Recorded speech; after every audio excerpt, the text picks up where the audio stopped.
Hello, thank you so much for joining. Today we're going to be talking about rethinking inclusivity in the age of COVID-19. Earlier this year, many of us found ourselves abruptly working from home, our teams, and even our entire organizations. And that shift to working from home meant that as leaders, we had to rethink about new ways to keep people together. So we're going to be talking about our journey as an introvert and an extrovert and what we learned about ourselves through this process. I'm Eiko Kawano. I'm located in Toronto, Canada. I'm with the digital consultancy Publicis Sapient, where I manage a team of about 30 people.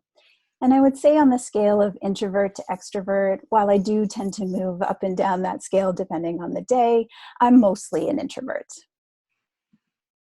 And I'm Grete Jans. I work in the London office. We have a team of 70 plus, which I co-lead, and I'm definitely an extrovert. There's not many characteristics of me which you can see as introverted.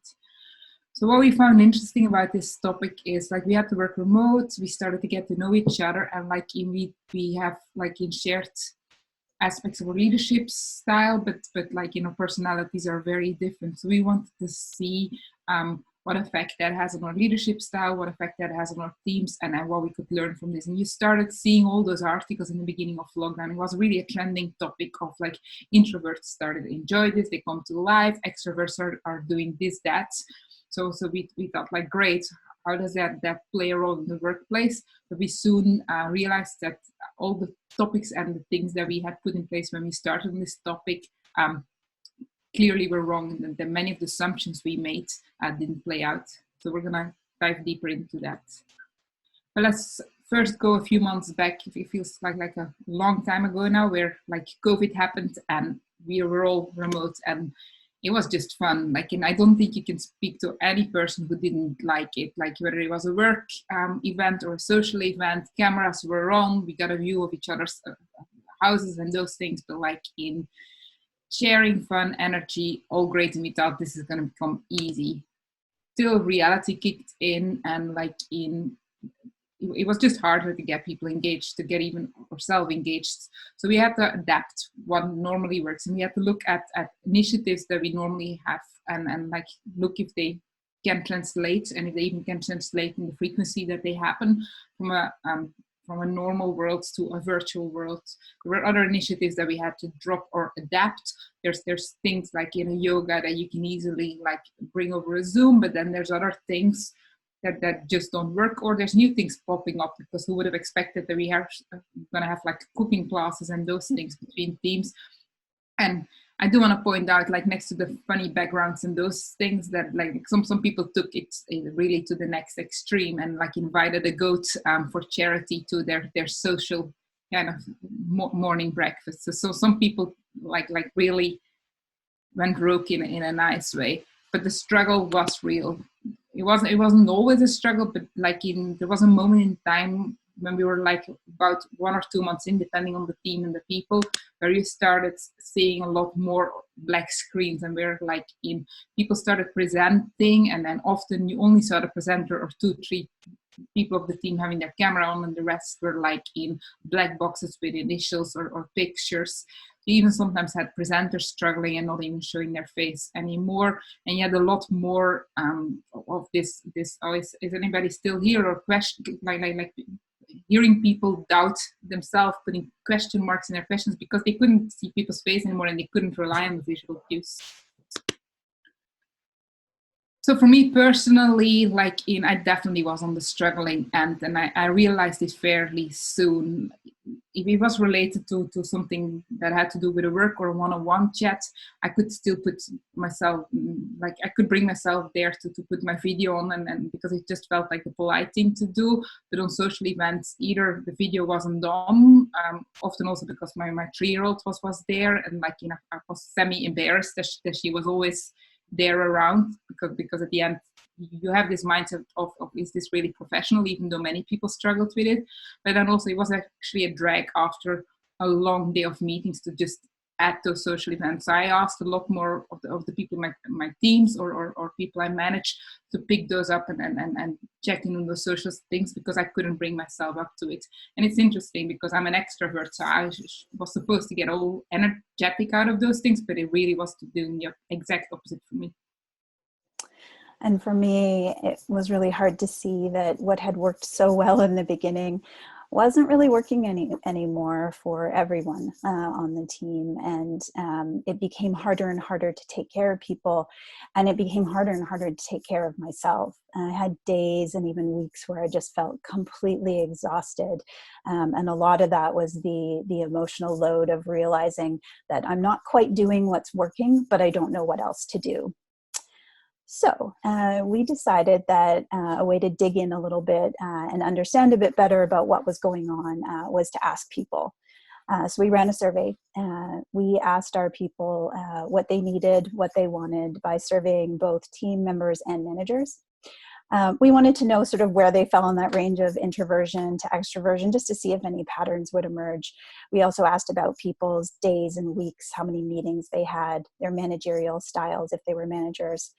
We also wanted to know how included people felt in their teams and what sorts of things made them feel included. And knowing that some of our team members were increasingly dealing with some of the most difficult situations they'd experienced, whether they were facing health issues, economic pressures, or crises in their communities, we wanted to know how people were taking care of each other, what sorts of things made them feel connected and cared for, and how were they caring for others. So when we looked at the introversion to extroversion responses, the group was predominantly introverted by a small margin. The extroverts, there were only about 15% of the respondents, and people who considered them both introverted and extroverted were around 30% of the respondents. And some of the verbatims were really interesting to us because they started to showcase some contradictions. So on the upper left, with one participant saying, with me, it's been being more introverted. It's being hard to truly connect with anyone in the team through this digital way of working, all the way to the bottom right, where one individual said, I'm actually finding that I tend to speak up more and share things more. So the working from home environment sort of having different impacts on different people.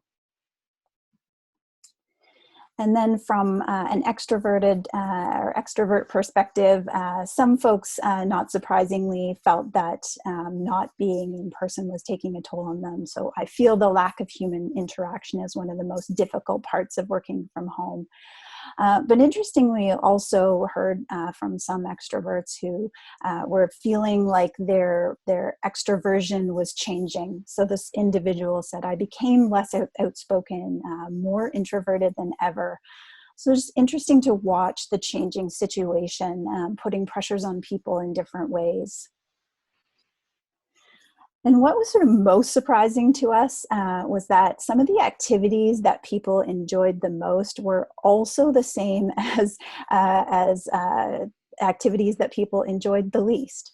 And in particular, casual happy hours were about almost 50-50 split between people who enjoyed them and got energy from them and people who did not enjoy them across both team members and managers. So that was quite interesting to us. And that was kind of an enlightening moment to realize that, wait a minute, no wonder in some cases, some people are showing up and engaging, and in other cases, they're simply not, because it was actually detracting from their experience. Also, interestingly, and Bree talked a little bit about this, some team members really liked the social activities, and definitely we saw more team members enjoying sort of social activities, fun games night, trivia nights, whereas managers did not. And we thought this was perhaps because managers were in so many meetings all day long. By the end of the day, they were just exhausted and didn't want to engage in those types of activities. We didn't see too much of a pattern between extroverts and introverts, but that's likely because of the small sample size from the extrovert group. But we did find it interesting to see some of the contradictions in the data.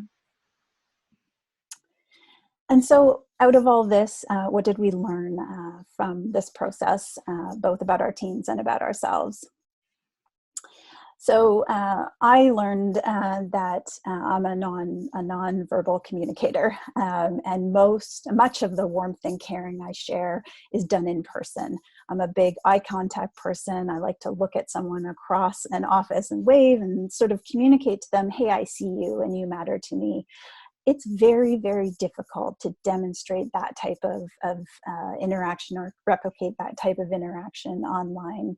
And so that taking away that in-person communication for me has definitely sort of forced me to adapt the way I engage with my team. Added to this was the stress of my home life and work life colliding, sometimes literally sharing my very small desk with a 6-year-old. So that was an added pressure that I'm caring for not just a group of people, but also myself and my child. And I think most of all, I really had to just let go of being right, let go of the old things I used to rely on, and be open to experimenting and open to failing. Well, and I learned that there were particular things that I thought they were true for myself that they might not be. And maybe it is due to the lack of sleep or juggling all the different roles that we had to juggle, but some of the things that normally make me tick didn't. And I'm already a very open person and a direct person, just with everybody. But I think my openness got to a new level in a way that I just felt like I need to just say I'm struggling at the moment to show my face, and happily attend the meeting and I'm engaged, but I just don't feel like it. And it lasted 3-4 weeks before some people actually saw my face again on a thing. And I was just making the balance of it's a one-on-one conversation. So in this case, I probably need to show my face versus, or in this case, I'm okay with it. And then what I realized was by just being open about it, it even empowered some other people to do the same. Or I started noticing that some people after a while actually started calling me directly with the video off, because they kind of knew that there was the new rule I had set for myself. So there's something interesting about that. And I think it's just being okay with that, and also being okay with that, with the fact that it can go up and down, because now at the moment I happily show my face again and I don't have issues with it, but I know for sure there's going to become a moment where that's not the case, and in just being open about it is key. Which takes us into the main key takeaways that we had. It definitely made us more vulnerable, more authentic, and there's nothing wrong with that. If anything, it's a very positive evolution out of this, and we became better leaders in the way of better leaders being way more mindful about our own needs and other people's needs, and understanding that those needs can change. So even if you think you know somebody and you know what is important for that person, things might happen, and it will come in waves, and just have an open conversation about it. Also, regarding to the new ways of working, it's key. You can't please everybody, and we don't really know if we can say, oh, these are initiatives for introverts or extroverts. We actually believe it probably isn't a thing, because we're all on this scale and we all move along. But just be mindful that you adapt to things, and that you are inclusive to everybody's mindset and everybody's situation, and that you're open to trying things or stopping things or bringing them up the table, and that they allow people to have a conversation. And then the last thing, the one thing we wish we had an answer for, but we still don't have an answer for, is we all miss serendipity moments, like the moments where you just meet somebody in the elevator and you have a conversation which sparks something, or the moment where you bump into somebody and that brings you like, or that gets you involved in a project or in the thing that you else would never know about, or even looking above your desk and seeing somebody's eyes and just knowing it's all okay. We miss those check-ins. Also, there's no possibility anymore of having a short meeting. Like in 5-minute meetings no longer exists, or you need to start doing just text messages or a Teams chat. Like in 5-minute meetings become easily a 15, 30-minute Zoom call or Skype call or whatever tool you use. So it's being mindful about those things and balancing that out.